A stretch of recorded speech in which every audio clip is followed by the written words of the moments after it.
공인중개사 사무소 다율입니다. 정말 오랜만에 군산 지역 분석 두 번째 동영상을 제작하였습니다. 첫 번째 군산 지역 분석 영상 이후에 3년이 지났는데요. 그동안에 군산에 많은 일이 있었습니다. 그리고 오늘 지역 분석에서는 이런 이야기를 하려고 합니다. 군산의 부동산 흐름은 여러가지 복잡한 이슈들이 어우러져서 만들어집니다. 가장 먼저는 누구나 다 아는 내용인 인구 이슈를 들 수 있겠고요. 이 인구 이슈를 형성하게 하는 기업 이슈를 빼놓을 수가 없겠죠. 일자리가 있어야 일하려는 사람들의 유입이 발생하기 때문입니다. 이렇게 일자리가 생기고 인구 유입이 발생하면 이에 맞춰 인구를 수용하기 위한 도시 개발이 이루어지게 되는 것입니다. 그리고 이러한 기업 유치를 위한 정책과 도시개발 정책을 견인하는 역할을 정치가 하는데요. 이 정치 이슈 또한 부동산 흐름을 읽는 중요한 지표가 될 수 있습니다. 왜냐하면 정치가 이 모든 이슈들을 활성화시키는 역할을 하기 때문입니다. 물론 대도시 같은 경우에는 정치의 역할이 보다 축소될 수도 있겠지만 군산과 비슷한 규모의 도시들은 크게 다르지 않습니다. 재정적 자립도가 낮아서 정치의 영향을 많이 받을 수밖에 없습니다. 그래서 이렇게 군산의 이슈들과 인구의 흐름을 모아서 한번 제가 표로 만들어 봤습니다. 이 모든 이슈들이 분석이 완벽하게 잘 될 때에만 군산의 부동산 흐름을 정확하게 짚어낼 수 있기 때문입니다.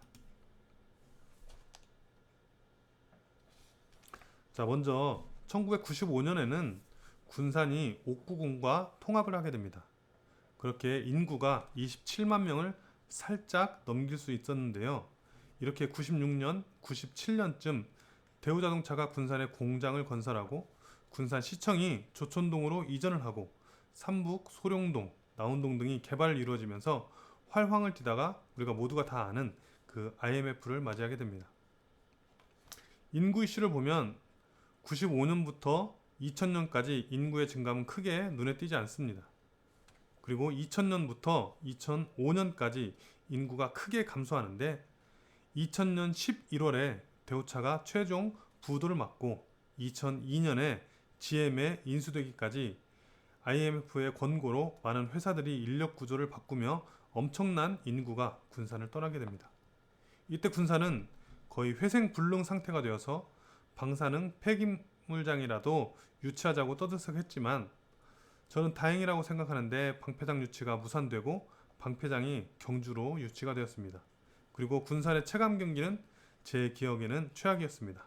제가 그때 부동산을 하고 있었거든요. 그럼에도 불구하고 군산 산업단지와 새만금 그리고 기업 유치를 위한 정부의 노력은 치열했던 것 같습니다. 그렇게 인구가 계속해서 내리막을 걷다가 2007년 노무현 참여정부 때 현대중공업이 군산공장 투자 결정을 하게 됩니다. 두산 인프라코어나 다른 기업들의 입주 소식들이 먼저 있었지만 반응은 시원치 않았는데요. 현대중공업 군산공장 투자 소식은 뉴스에 뜨자마자 매물은 사라지고 사려는 사람들로 북적였습니다. 그리고 바로 다음 해 불과 몇 달 되지 않아서 인구 16만 명 수용이 가능한 대규모 새만금, 배후, 주거, 지역 개발 계획까지 발표가 됐는데요. 인구 16만 명이 수용한 대규모 개발 계획이면 군산 인구가 30만 명이 안 되는 점을 감안했을 때 아주 엄청나게 큰 규모의 개발 계획이라고 볼 수가 있습니다. 그리고 이때 군산 집가 상승률이 전국의 탑을 찍게 됩니다. 수송동 택지 개발이 끝나고 유령의 집처럼 비어있던 수송동의 아파트들이 가득가득 채워지고 수송동 택지 안에 빈 땅이 잘 보이지 않을 정도로 건축 경기도 완전히 되살아나게 되었습니다. 2008년 글로벌 금융위기가 있었지만 군산에서는 금융위기를 느낄 수도 없을 만큼 딴 세상이 되었습니다. 그리고 새로이 대통령이 된 이명박 정부는 2018년까지 새만금 개발을 앞당겨 완공하겠다고 공약했지만 2011년 그 모든 계획을 백지화시킵니다. 그리고 내흥동 신역세권 개발 계획과 산업단지 인입 철도 계획 그리고 새만금 매립 작업들까지 모두 보류되고 중단되었습니다. 그나마 이전에 유치되었던 기업들이 돌아가면서 인구가 증가하다가 2013년 정점을 찍고 박근혜 정권 동안 내리막길을 걷게 되는데요. 이전 정부에서 그려놓은 계획을 백지화시킬 수 있다는 것을 이때 알게 되었습니다. 또 군산에 정부 자금이 내려오지를 않아서 군산 서천간 동백대교가 서천 측 공사만 완료된 채 완공이 몇 년 지체된 일화는 이 지역에서 아주 유명한 일화입니다. 이후에 현대중공업 군산조선소의 생산량도 점차적으로 감소하고 문재인 정부가 새롭게 출범을 했지만 2019년도부터는 일할 수 있도록 모든 준비를 하고 있습니다.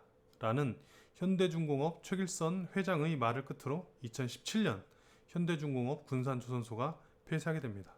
그리고 바로 그 이름에 GM대우 군산공장마저 문을 닫게 되었는데요. 제가 부동산 영업을 하면서 겪은 2005년, 2006년 이후에 가장 힘든 시기였던 것 같습니다.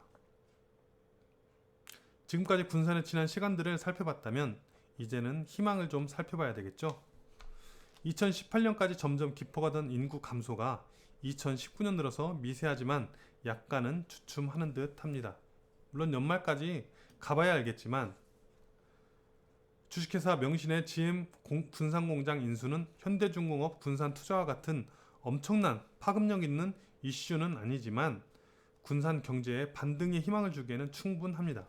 또 군산형 일자리라는 협상이 완료되어서 군산형 일자리 정책으로 기업들이 군산으로 오기 시작하고 2017년 현대중공업 최길선 회장이 문재인 대통령에게 답변한 내용이 허언이 아니라면 2007년도와 마찬가지로 군산 경제 회복의 쐐기는 현대중공업 군산조선소가 될 것입니다.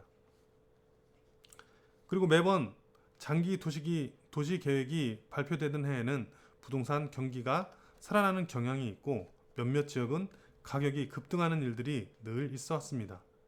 바로 직전 장기 도시 계획 발표 때는 히로스 가옥으로 유명한 월명동 일대가 북새통이었고요.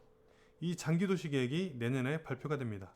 또 내년에는 국회의원 선거까지 있어서 군산에 대한 여러 청사진들이 제시되리라 생각이 됩니다. 이런저런 이유들로 내년은 기대가 되는 한 해입니다. 그리고 지난번 동영상에서 조촌동에 대한 기대를 누그러뜨리는 설명들을 많이 했었는데요.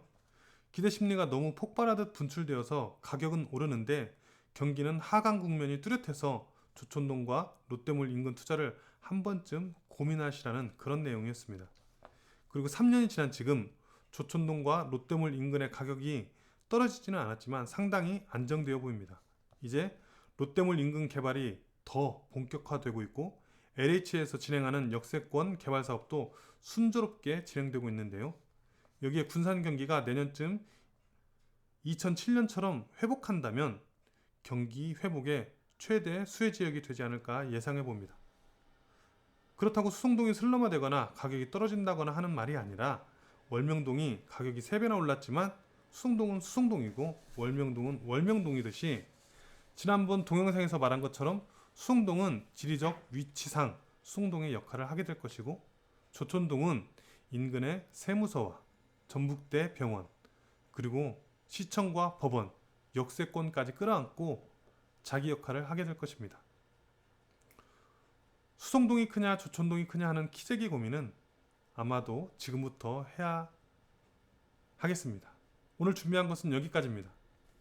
이 영상을 만들기까지 구독자분들의 응원이 큰 힘을 주었습니다. 감사드립니다.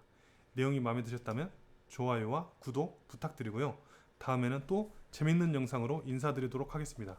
안녕.